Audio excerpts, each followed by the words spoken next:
Hello, everyone. Welcome to Be Empowered for Success with Email Marketing Segmentation webinar.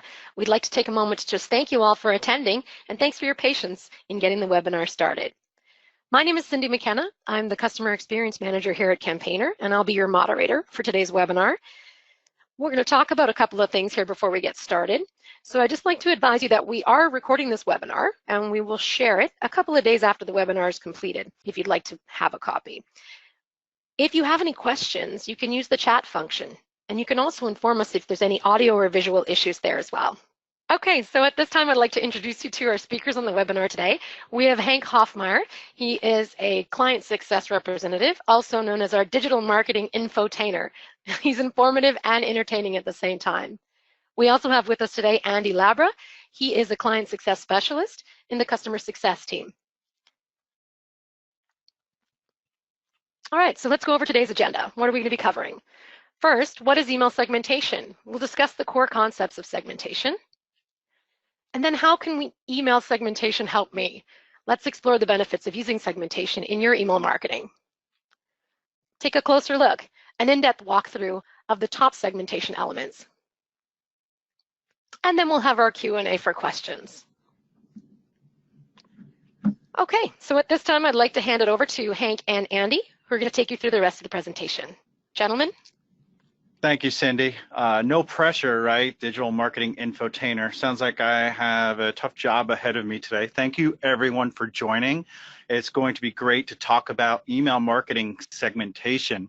You're probably here because you use email marketing. It's one of the best channels that you can use in your marketing arsenal. And it's really important to note that today's customer has significantly changed over the years. And as opposed to 10, 20, or even 3 years ago, people have more information at their fingertips. They're able to do research and decide who they want to do business with and how often they want to do business with a company, whether you're selling a product or service. First, they have a mobile device. They're able to see information at their fingertips wherever and whenever. It doesn't matter, because long gone are the days where you have to actually do research, make phone calls, and it takes time. It's immediate. And if you can pass me the controls, I need to go ahead and advance these slides here. And if we talk about how people operate, they know where to go because they are smart, right? They are able to know where to look, who to ask, and what information to look for. And it's really important that they know what's going on, and they're vocal, right? When they when they're looking for information, they find it, and then when they do business with you, they buy a product or they use your service, they're going to talk about it. They're going to leave reviews on Yelp, Facebook, Google, and other places. If they have a great experience, they're going to give you a positive review. If they had a bad experience, they're going to give you a negative review, right? And the next item, once we have that up here, is going to be, that they're able to find information wherever and whenever they want to and wherever they are. So make sure that you know that they're smart, and trust me, if you've been in one store, you've probably took out your phone, and what you wanted to do was look up the price at another store, right? Whether it was Amazon or something. We've all done that. We're all guilty of it, and we know how to do that. And the next item, they're hands-on, right? They know how to look up this data, and it's just immediate. And then also, they're committed. What they're going to do is, as long as you're committed to them with value, with information, with a good price, they're going to be committed to you and do business with you. And lastly, they are global. They can do business anywhere in the world. They can do research anywhere in the world. I can buy gifts for people that I know in Europe, and vice versa. They can do the same, or maybe US to Canada. And if we go to the next slide, what I want to talk about is email marketing segmentation. That's the whole reason why we are here today.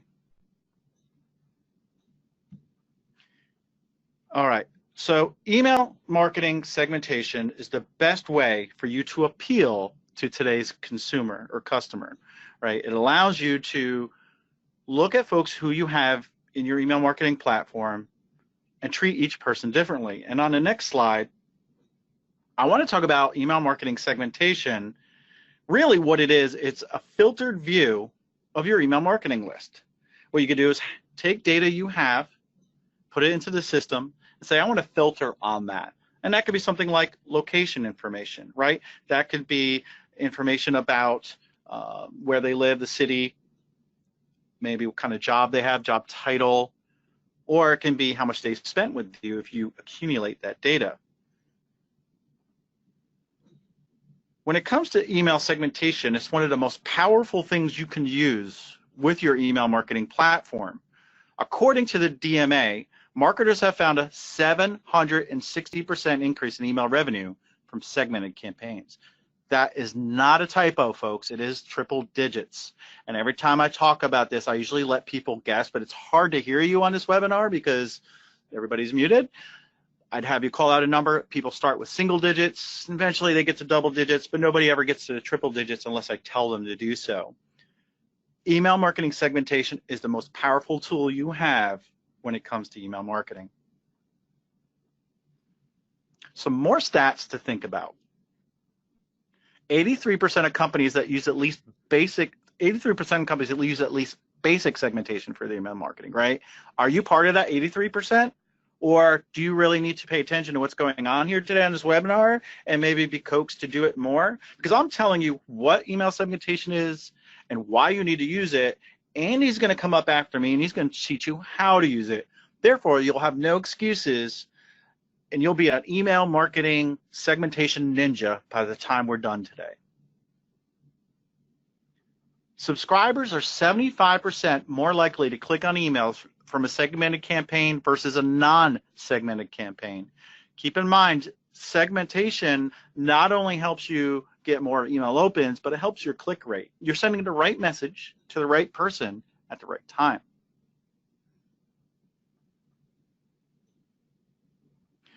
When it comes to segmentation, I feel like there are 4 pillars of segmentation.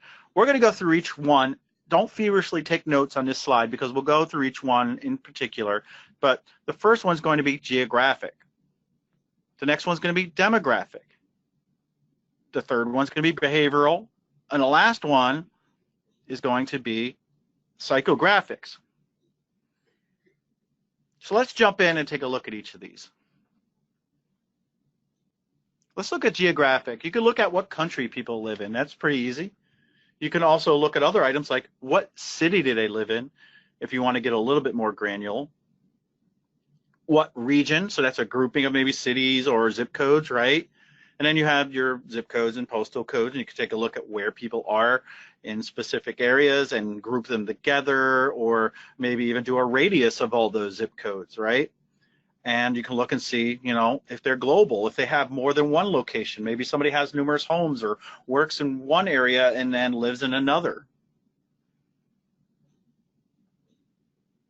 When it comes to demographics, we're going to look at the age of your subscribers, the gender, the income, how much money they make, their education level, if that's important to you and can help you create better emails for your email subscribers, and their occupation. And then psychographic, which is my favorite, allows you to look at somebody's lifestyle. What do they like to do? What are their hobbies and things they do when they're outside of work? Or maybe sometimes they do it while they're working. What is their personality like? What values do they have? And then there's what I call AIO, or activities, interests, and opinions, because everybody has them. And we also want to look at attitudes, right? Because that can affect whether or not somebody's going to buy from you or not, or if they're going to open your email or delete it. It really matters. And probably as I'm going through these, you're probably asking me or yourself, Hank's saying all this stuff, but how do I learn all this stuff? Because pretty much for the most part, you really only need an email address to start a relationship with someone or start emailing them. And hopefully maybe you're collecting at least a first name so you can personalize your emails. But how do you get more information? Because if you have a form asking me about my lifestyle and my values and maybe how much money I made last year, what my job title is, last year's tax return amount, and the names of my children, I'm not going to give that to you, right? Because that's called friction. And I don't want to give that to you because I'm just starting a relationship with you. I don't trust you yet. But what you could do is, number one, what you could do is use the profile. Usually it's either the unsubscribe link or a profile link. They can click on that email and give you more information that way. You can ask your subscribers to do that. Or my favorite is using a survey. Send out a link to a survey to ask more information. And if you feel like you need to, you can always provide an incentive for people to fill that out, be entered to win a gift card or something, or give them a coupon code. This way you get this information. You would be surprised at how many people actually would want to give you that information because maybe they do want you to send the right emails to them that matter the most. And you also want to talk about their concerns. What is bothering them? Learn about their concerns and what happens when they're frustrated. Maybe you can help them out and help them convert. And we also have behavioral segmentation, right? This is what they're doing and not doing. Are they opening? Are they clicking? Are they not opening? Are they not clicking? Are you looking at their purchase history? And with Campaigner, you can bring that information in and segment off of that. Show me subscribers who bought more than $100 worth of product in the last month. You could do that and really hone in on people that spend a lot with you, or maybe people who haven't spent anything with you in a certain amount of time. And then you have the website, right? The website visits and what they're doing there and not doing there is important because it's not only important what's happening with email, but it also matters what's going on your website once they click through the email, right? You want to make sure that you're following up with them and they had a good experience on your website, right? You want to look at your VIPs, the people that are actually spending the most, engaging the most with your emails, and you probably want to treat them a little bit differently because they are your bread and butter. You are getting a lot of money from them. You want to treat them better, right? Don't only look at people who are not buying from you and trying to get them to convert. Treat your VIPs special too. Look at the signals or intents that people are providing you, right? They're saying things by not opening, they're saying things by opening and clicking. They're showing you signals and intent, and you can use segmentation to help you on those decisions. What stage is somebody at in the buyer's journey? Are they just starting to look? Are they starting to research? Are they ready to buy? Or maybe they've already bought and you can ask them for a testimonial or a review, right? Look at where people are in the buying stage, and you could do that using segmentation. And there's that life cycle. Maybe you've got someone to convert. Can you upsell them? Can you make them a repeat customer? Take a look at what they're doing and see what you could do after the fact or during the life cycle of that subscriber. All right, here's how segmentation can help you. The first is you are able to target people's interests. By gathering data and putting it into your platform, into Campaigner, you're going to be able to target their interests, find out what is important to them, and hone in on that and not send irrelevant emails to your email subscribers. Next up, we can increase the open rates. By sending the right messages to your subscribers, they're going to be more apt to open because they're getting the right messages. Then also, you're going to improve your click-to-open rate, right? Your click-through rate. More people are going to click in the message because it pertains to them more. It's more value to them. It's more engaging to them because it matters to them. You can minimize your subscriber attrition, right? In other words, less people are going to unsubscribe, or maybe less people will mark your message as spam because they're receiving emails that they want, that they enjoy opening, that they look forward to getting from you as a marketer. And believe it or not, you can increase deliverability or the amount of emails that get into the inbox by using email marketing segmentation. By not causing fatigue or people to opt out of your email list or not mark your message as spam, it's going to show the ISPs like Gmail, Yahoo, private domains, Verizon, all these providers. It's going to show that you have an engaged list and people want your emails. Therefore, less of your emails will end up in the spam folder. That's one of the most crucial parts of email marketing, is making sure your email gets to the inbox. And with segmentation, that helps. And the most important thing is it increases your return on investment. You're paying a certain amount of money to send your emails. You're hoping to make some money off those emails, and you're hoping you're making more money than you're spending. By making sure that you're sending the right message to the right person, you will make more money, and you will be able to keep sending more and more emails and grow your list. What I'm going to do now is, I told you about email marketing segmentation and why it's important to use it, what I want to do is hand it over to Andy. He's going to go through how you could set this up in your campaigner account so that you're going to be more successful and run really great segmented campaigns. Andy, floor is yours. Excellent. Thank you very much, Hank. So just getting started, it's very easy to access the segmentation tool in your campaigner account. It's simply you go to where you normally have your mailing lists, segments, or suppression lists, and you just click on segments. From there, you will go ahead and you will create a new segment.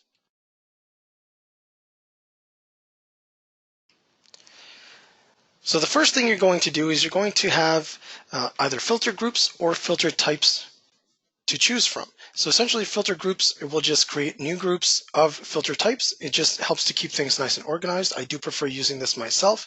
Just if I do need to go back in and change any of the filter types or criteria, it's usually a lot easier to do so if you can see it a little more clearly. So we do have, as far as selecting your criteria goes, we do have several different filter types. So we have things such as email action. So this is targeting previously sent campaigns. So you can target a campaign that you've sent in the past based on any kind of action that was done on that campaign. We also have the form submission. So we can target based on whether or not a contact in your database came in through a form or through some other means. We also have the contact field. So this is a really great option to use as far as filter types go.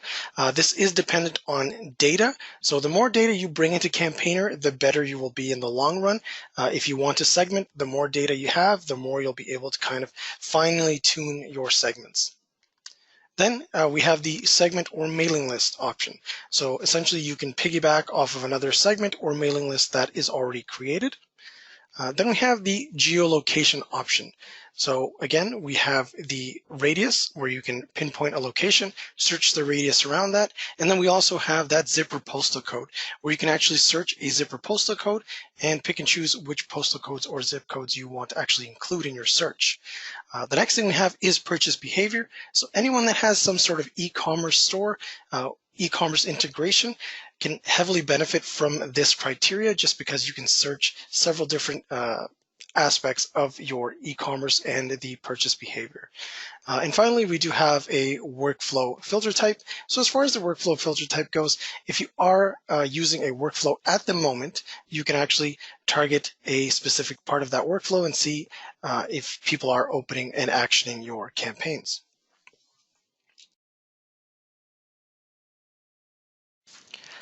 So again, coming back to that email action, so it is very easy to leverage as soon as someone opens a campaign or clicks on a campaign, does any one of those familiar campaign actions, you automatically have that data funneled back into Campaigner, which you can then use to segment off of. So essentially you will see here that we do have the filter type as far as email action goes.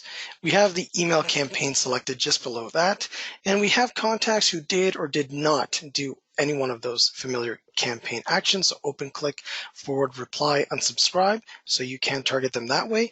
And you always have a time period to search in. So we always give you some predefined time periods to look in. You can choose for yourself certain ranges that you'd like to search in, as well as any time at all. So you do have a wide amount of freedom when it comes to selecting a time period to search for your contacts. Just below that, you will see that we have a total count. So those are the contacts currently in your database that meet the criteria that you've set above. So if you don't have a number there for some reason, you can always click on the refresh and it will give you an up-to-date count. Again, like everything in Campaigner, clicking view contacts in this segment, you will be able to view the contacts who are in this segment if you need to do so. So going from there, we've got the form submissions. So you will notice a couple of things here. Again, we do have that value that we're adding. So we're selecting our form, which is the website sign-up forms, and the contacts who either subscribed or updated did either one of those actions by themselves or neither subscribed nor updated. And then we go further to giving you a time period to search in. If you do want to get a little more specific, again, you always have the option of doing it anytime at all. So this allows you to, again, search for contacts who came in or who subscribed or updated through a form or did neither of the above, just in case they are coming in through some sort of API or some form of other importing means. And now what we have here is the contact data. So again, this is reliant on any information that you bring into Campaigner. However, there are some data fields that Campaigner collects that it provides you already. Some of those are geolocation, things like first name, last name, things of that nature. However, if you do import contacts into Campaigner, the more information you bring in, again, the better, because you can use any one of those data points to actually filter out and funnel contacts into this segment. So again, like department, you can name the department name. If you have some sort of employee ID, you can search ranges as well. So essentially, when you're uploading your contact list, you will have a column that you may have created in your spreadsheet. Whatever that header of that column is now becomes that filtered type. The next thing we have, again, are the segments or mailing lists. So essentially we're saying, are they or are they not in a specific segment or mailing list? We can pinpoint and actually piggyback off of an already created segment or mailing list, or as you see, you have the option of doing any mailing list at all. So you can search for anyone who's in any mailing list or any segment. The next big thing we like to bring to the table is that geolocation view. So this is kind of our powerhouse tool.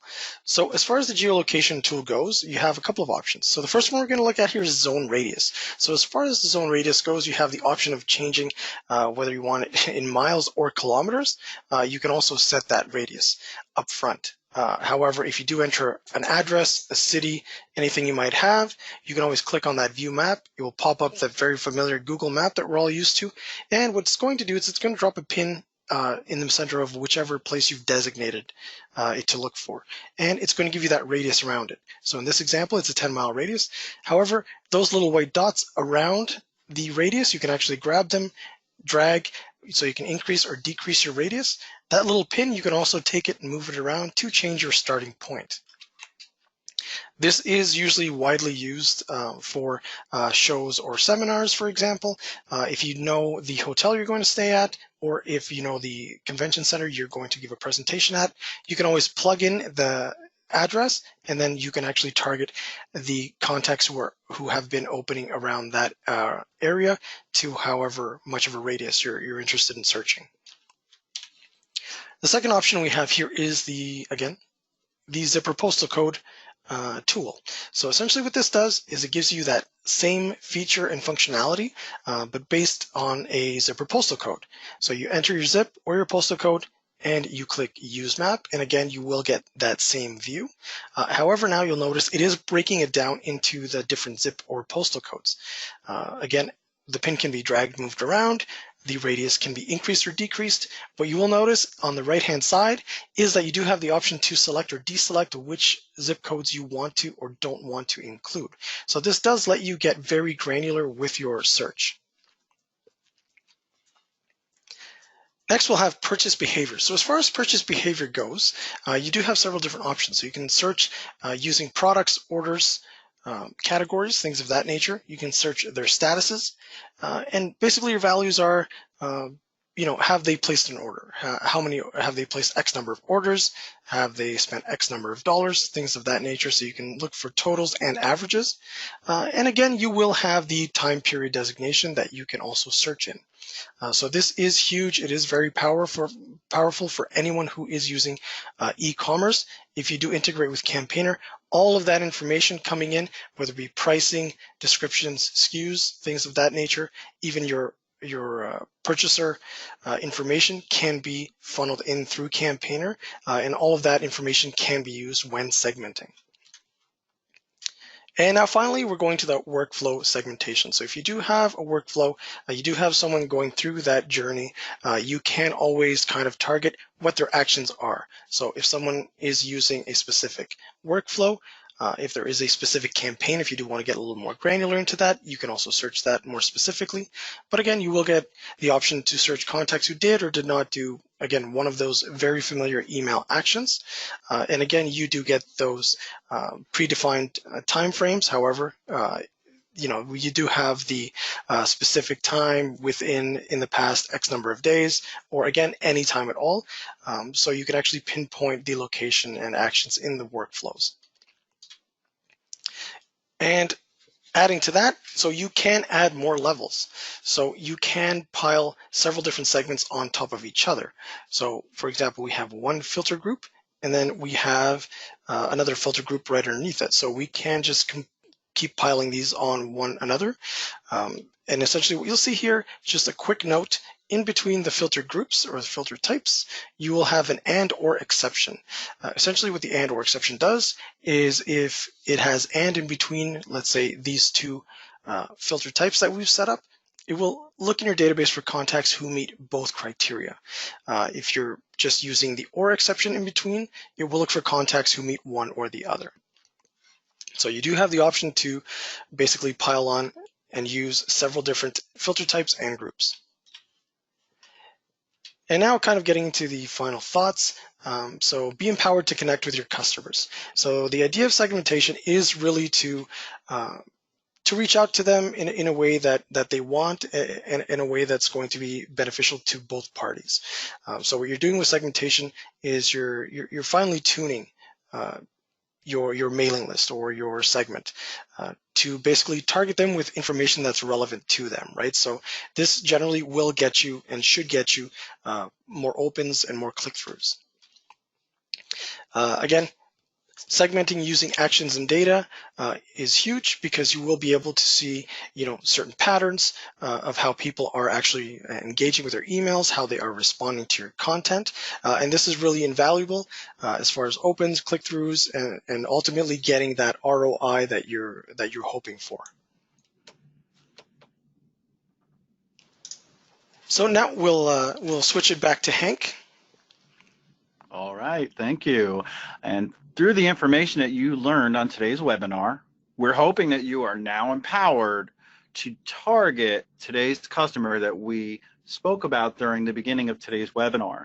Things have changed. You can't just send the same message out to each and every person on your newsletter list. You have to treat people differently and look at them based on what they're doing and what data they have. What you're going to be able to do is have better performing email campaigns because you're starting to use segmentation more and better. And also, you can use actions and data to create more powerful segments that will help your campaigns perform that much better. And with that, what I'd like to do is hand it back over to Cindy. She's going to check and see how many awesome questions we have, and Andy and I will answer them for you. Thank you, Hank. And thank you, everyone, for attending and joining us today for our Be Empowered for Success with Campaigner Segmentation webinar. So I just want to give you guys a reminder that this recording will be available and shared with you guys in a couple of days. So what we're going to do is take a look at some of the questions now. So I do have a question here from Paul Mancini, and it's directed to Andy. So Andy, as you know, I have had some trouble when using too many segments. Can you advise on how many is optimal? Good question. Good question, Paul. So really the idea is figuring out how to work it out logically, right? So if you, for example, want to search, someone in a campaign, or you're piggybacking, you've created a long segment list of criteria, and now you're taking that and you're creating another segment basically looking off of that. Essentially what happens is the system will have to go through all of those filters, all of those columns, all of those custom fields, and then we'll actually have to bring that into the new segment you're creating and then kind of filter through all of that again. Because it isn't kind of an instantaneous process, so the more complex you make it, the more time it will take. Essentially what happens is if you have an email action, for example, you sent out this email, but you want to search for people, for example, who have opened any email at all. So you might do the email action, you'll go to did open, and then you'll put any email. Essentially what this does is going to look at the history of all of the emails you've sent, which could be a vast amount. So really the big thing to do here is to use something more along the lines of a contact field. Because in the contact field, you get the same idea, but it's not looking through the emails first and then looking at the contacts. Basically what it's doing is it's going in, it's saying in the custom field, the date last opened. So then you can put the date last opened, for example, is not blank. So that means there is some sort of timestamp on there. So what it will do is it will go into the actual field and just skim all the way through and check to see where it has information populated. And it will actually bring that back into the segment. And it does do it fairly quickly. It's almost instantaneous. Whereas if you do it searching segment specific or campaign specific, it will need to funnel through a lot more information and it will take a lot more time. Generally speaking, there is an easier way of doing things. And again, this is why we're here. This is why we have the support team. If you do find something that maybe can be done a little bit better, you can definitely always reach out and let us know. We're always more than happy to help. Great, thanks for that very thorough answer, Andy, and thank you for that question. That was very good. We do have a couple more filtering in here, so let's take a look and see. I have one from Christina. What days work best to send out email campaigners? Example, a Tuesday or a Thursday? Take that one. There used to be times that work best. There used to be days that work best, and Tuesdays and Thursdays used to actually be optimal because people got through their Monday of digging through their inbox from things that came in late on Friday or over the weekend, and Friday everybody's looking to get out the door. I don't think there's as much importance as to what days best to send. I think there's so many elements that are in play here, right? The first one can be who is your audience? And if you know who your audience is and when the optimal time to send to them is that's when you want to do it. If maybe it's somebody that works on weekends, so weekends would be better to send them the email. Or if it's somebody that travels a lot and we know the busy travel days are Monday and Friday, so you get Tuesday, Wednesday, and Thursday work. When we did research on better performing webinars, we always found that Thursdays around 1 o'clock usually work, but lately Wednesdays and Tuesdays are just as popular.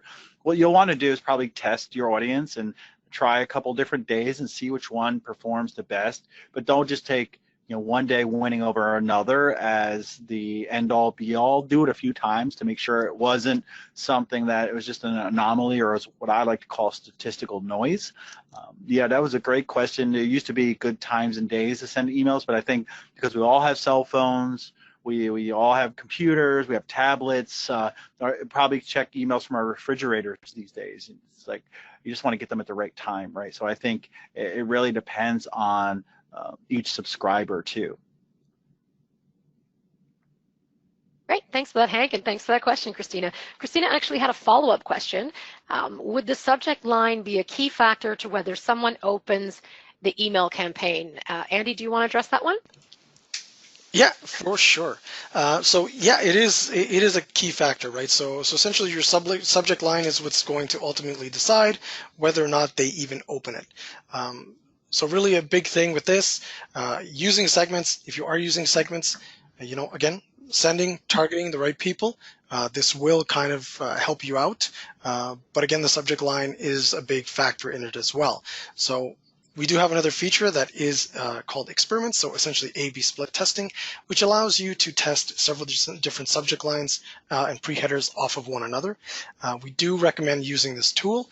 We will have a webinar on simply just the A/B split testing experiments feature that Campaigner has, but definitely for sure, there's a lot of data, there's a lot of research out there trying to kind of pinpoint what that perfect subject line might look like. Again, you have to keep in mind that depending on the business, the industry, whatever your business model might be, it might be a different thing for you.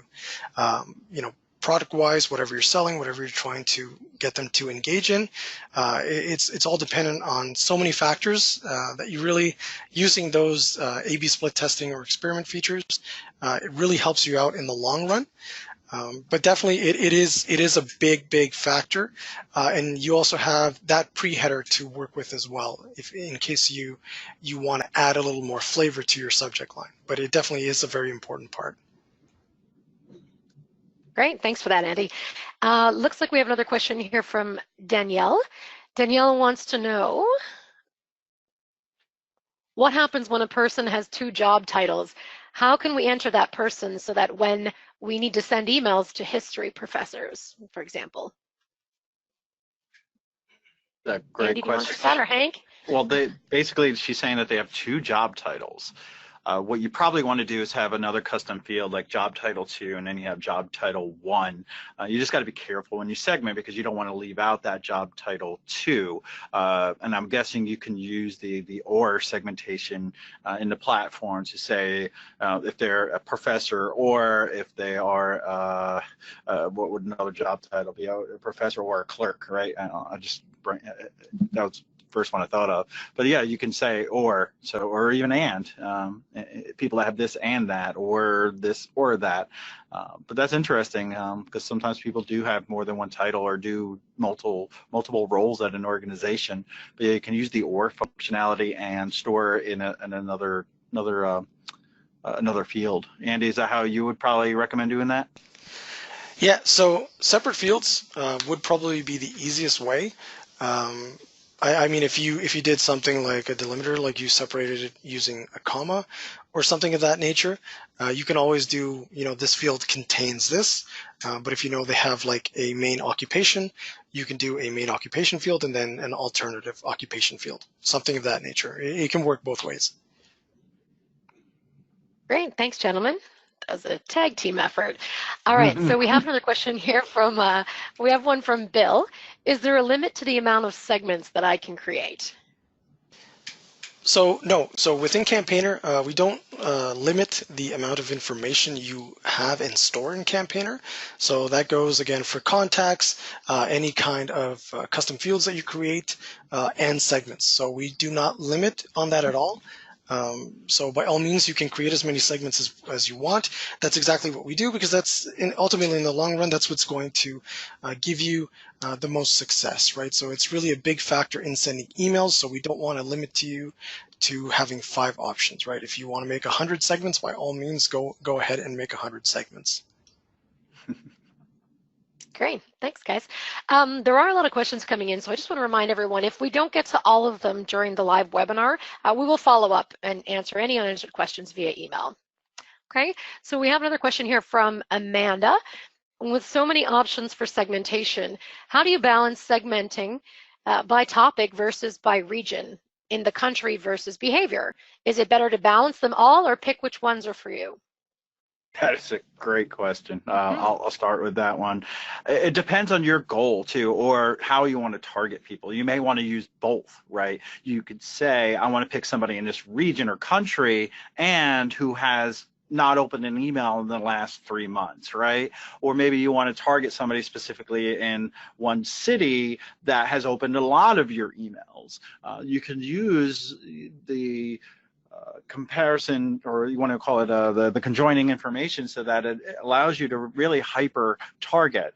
But maybe you travel and you're in, doing, what do you want to call that? Maybe you do workshops or something like that in different regions, and you just want to let people know when you're going to be in that area. So you would segment based on that region, city, or area, zip code, or whatever, and then send the email out to them, right? And then, like with the actions, that's getting very specific, and there should be a reason why you'd want to target someone maybe who hasn't opened, that is in a specific area, because maybe you can offer them an incentive to open and click through your email.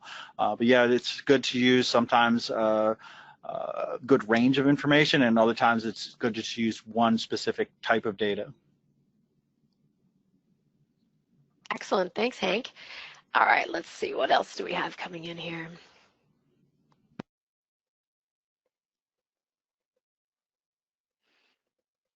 Looks like Danielle has an alternate question. How do we personalize the name in the email? Dear Allison or Dear Dr. Smith. How do we personalize the name? Oh, it's duplicated. Dear Allison or Dear Dr. Smith. The question's so good it had to be printed twice. Yeah, so great question. I know the kind of the stigma behind personalizing emails was thought of being somewhat outdated a while back.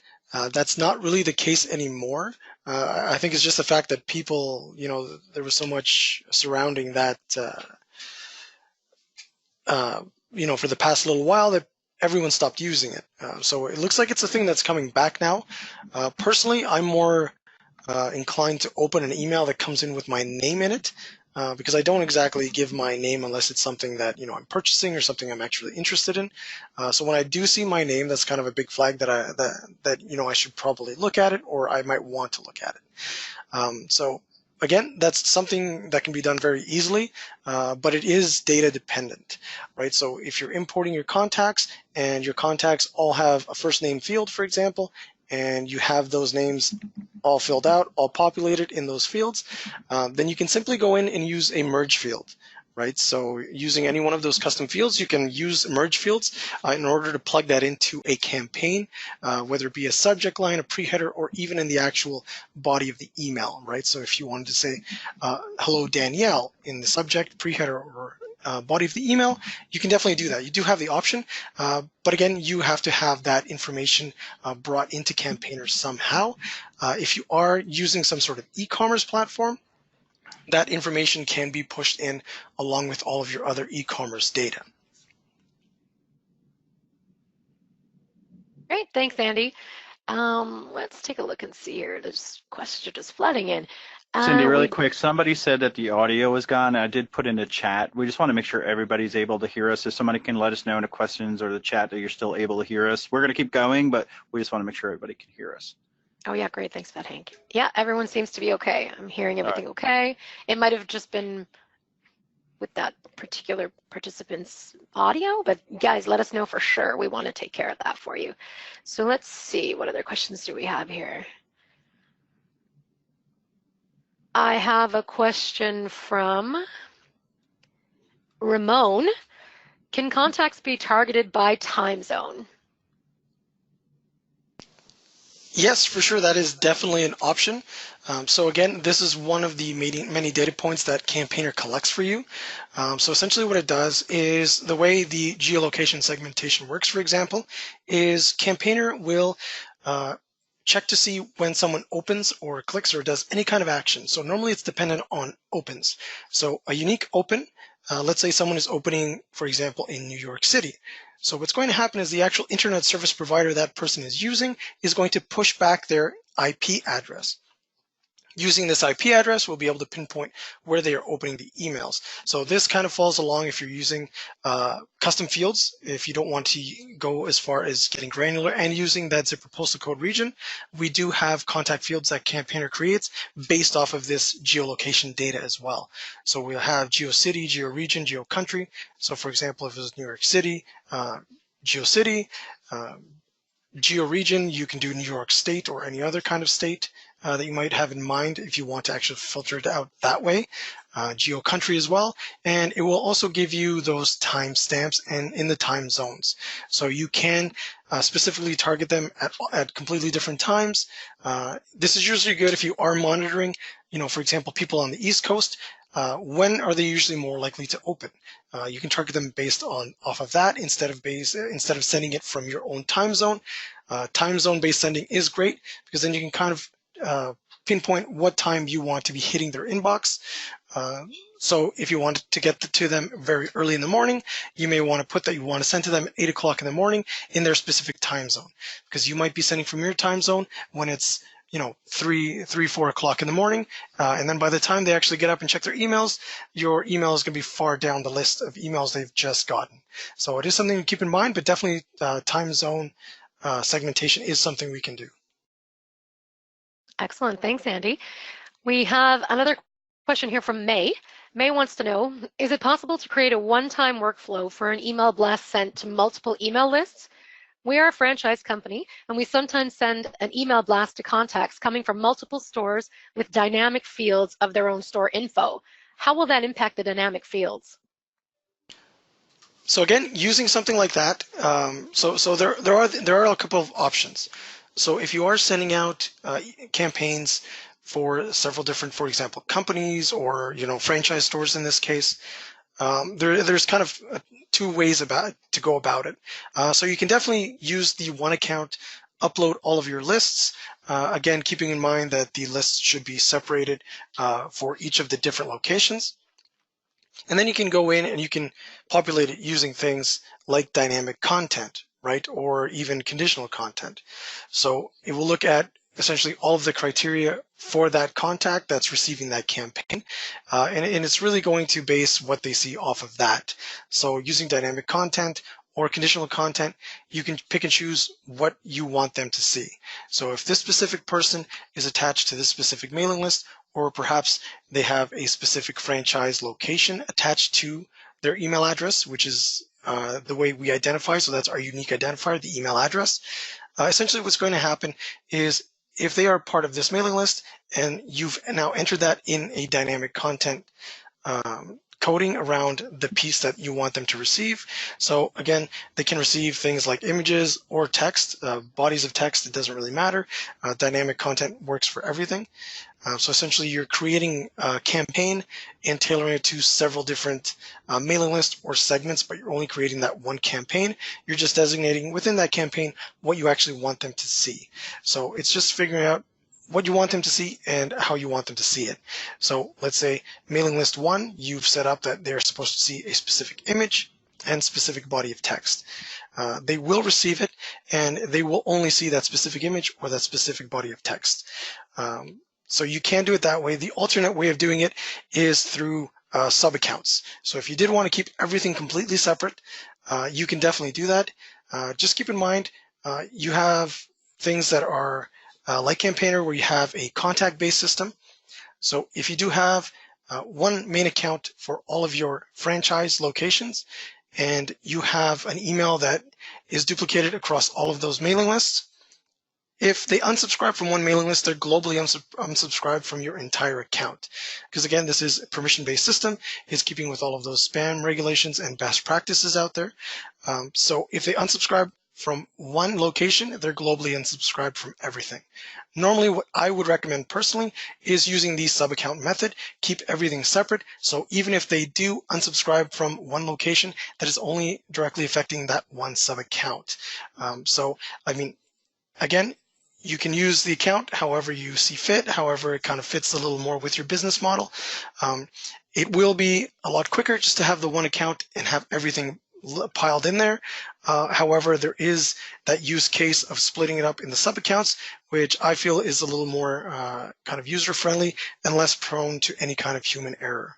So you can definitely use that dynamic content to push out to several different contacts, and it will show all of the different locations and information that you actually want that specific contact to view. Again, there are several ways of going about it. Excellent. Thanks, Andy, and thanks for such a great question, May. Okay, let's take a look and see. I have a question from Jermaine. Jermaine wants to know, do segments automatically update when new contacts are uploaded? That is a great question. So as far as segmentation goes, you do have two options. So you have the option to make a segment dynamic. So essentially a dynamic segment is always evolving. It's always changing. So what happens is you'll create the criteria, you'll outline the criteria, you'll create the segment. What it does is it will look at your current contact database and it will pull in all of the contacts that currently meet it. Likewise, if in the future, for some reason, one of the contacts, that data changes and they no longer meet the segment, they will get automatically taken out of that segment.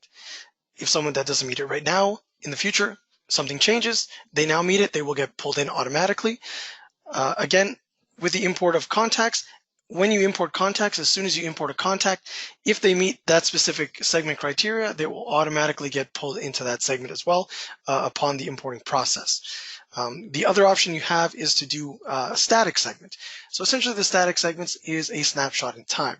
So it's a one-shot deal. So it will only look at the contacts that you currently have in your database at this point in time, and it will pull those in. So you won't actually be able to update it later on in the future, as it will only take what is currently in the database at this point in time. So those are the two different types, but you definitely do have the option of having that dynamic segment that automatically uploads itself, dependent on contact information change or new uploads. Great, thanks for that, Andy. Let's see, moving on. We have a question from Courtney. What is the difference between and, or, and groups?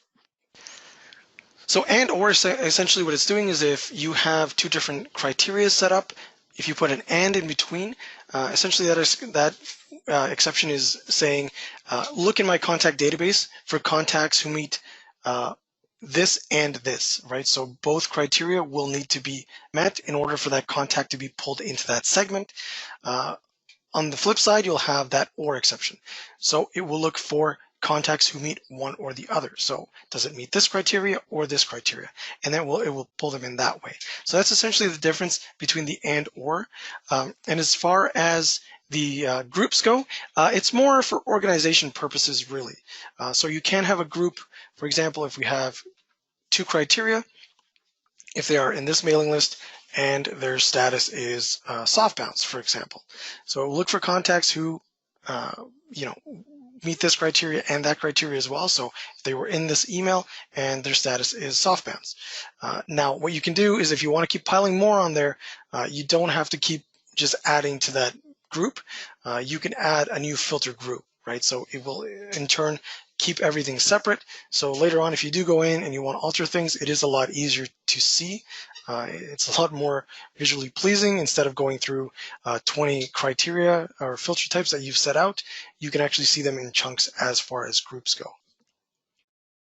Perfect. Thanks for that, Andy. Let's take a look and see here if we have any more questions. We have quite a few questions, so don't worry, guys. If we don't get to you on the webinar, we will follow up by email. So looks like we have a question from Amanda. Amanda wants to know, is there a resource that you recommend to learn more about splitting into sub-accounts? We have had issues with customers unsubscribing from one type of email, but then they miss out on all emails, including event registration. Yeah, so the first part of that, as far as getting more information about sub-accounts, by all means, the best thing to do is contacting your account managers, your sales reps, your client success reps, if you do have them, to get more information on that. They can definitely explain that a little bit further. Again, like the question says, they've had that issue that they've run into before, right? So this is kind of tying back to that franchise question we had. So you'll have a main account and you'll have contact on several different mailing lists. Again, Campaigner is contact based, so an unsubscribe means a global unsubscribe. So you cannot email them again. Basically, the issue that it looks like you're running into here is that you have an account, several different mailing lists, 4 different things, it seems like, and you're sending them all to that same contact. Now, maybe the contact does want one of those particular emails, but perhaps they don't want the other ones. So essentially what they do is, because they're getting flooded with emails, they will just unsubscribe. This is kind of a different feature in Campaigner. So using that forms feature, you can actually create something known as a manage preferences form. So what you can do with this is you can actually set this up if you do have, for example, a very basic example is a retail or e-commerce. So maybe you have shirts, pants, and shoes, and those are the types of emails you send out. So if you could work it out and create different mailing lists, they can actually set it up in the manage preferences form, so the contacts can actually pick and choose what they want to receive. So if they only want shoes, maybe they'll go into the manage preferences. So this happens when they try to unsubscribe, they will get the option to update their preferences. Or they can simply just go in and update their preferences. But what will happen is they'll get the option to pick and choose which mailing list they are a part of. So if there's shirts, pants, and shoes, and they're getting all of the emails, and perhaps they think that's too much, and maybe that's why they're thinking of unsubscribing, then you'll kind of give them that option, right? That's a kind of the last-ditch effort to keep them as a contact, which does work very well, because if the issue is sometimes that maybe they're getting bombarded with emails, they might only want to opt into one specific category. So in this case, they'll go into the Manage Preferences forms when they try to unsubscribe, and instead of unsubscribing, they will have the option of shirts, pants, or shoes. Which mailing list do you want to be a part of, because that's the campaign that you're going to receive. So they may only want shoes, and they might be opted into all three. So what they will do at that point is they will opt out of the shirts and pants, and they will just leave that checkbox checked off for the shoes. And essentially what will happen in the future is they'll get removed from those other two mailing lists that they were currently a part of, and they will only remain in that last one. So that is really a great way to kind of go around those unsubscribe issues if you are getting them. Working out a way of setting up what they can opt in and opt out of themselves through a Manage Preferences form will kind of alleviate that subscriber attrition if that is an issue you're experiencing. Excellent. Thanks for that, Andy. We are coming close to time. We've got a couple minutes left. Let's try to squeeze in one more quick question. I have a question from Lisa. Do segments filter out the status in the contact accounts? Yeah, so as far as statuses, essentially what it's going to do is when you're creating a segment, it's not going to, it's not going to pull in all of those non-actives, right? So anyone pending who's waiting on that double opt-in verification, so clicking on that link to validate that their email is in fact valid in theirs. It won't pull those in, it won't pull in hard bounces, it won't pull in unsubscribes either, just because you're not trying to target those because you can't email them. What it's going to do is it will include anyone with a subscribed status or anyone with a soft bounce status, as those are still regarded as active. So subscribed, obviously they're still subscribed, they're active. Soft bounces are temporary. It just happened at that point in time, but the contact email does appear to be valid and useful. So those still show up as an active contact. So definitely whenever you do those segments, it will pull in your active contacts. Great. Thanks for that, Andy. So we're coming down to 2 minutes left. So what I want to do, I'll just remind you guys all again one more time that we will be making this recording available to you and sent out a couple of days. We also will be following up any unanswered questions we couldn't get to during our live webinar today. So thank you all for taking time out of your day to join us for our Be Empowered for Success with Campaigner Segmentation webinar. I'd like to also thank Hank and Andy for doing such a wonderful presentation today. So that wraps up the webinar. Once again, I'd like to thank you all for joining and attending, and we look forward to presenting another webinar for you probably in about a month, sending you email information about that shortly. Thanks again, everyone.